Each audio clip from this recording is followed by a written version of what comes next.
આખા ભારતમાં ઘણી ડિટેલ સાથે વસ્તી ગણતરી થઈ રહી છે.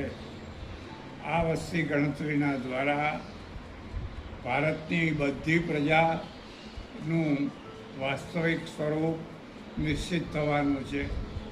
એટલે ગણતરીમાં સહયોગ કરવા સૌને હું અપીલ કરું છું.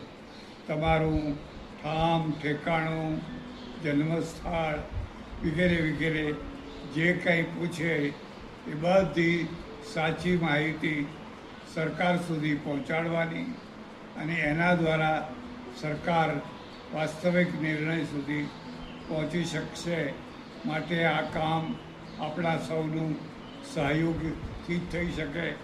હું સૌને વિનંતી કરું છું કે સરકારી કર્મચારીઓને પૂરેપૂરો સહયોગ આપી સાચી ડિટેલ બતાવવામાં આવે.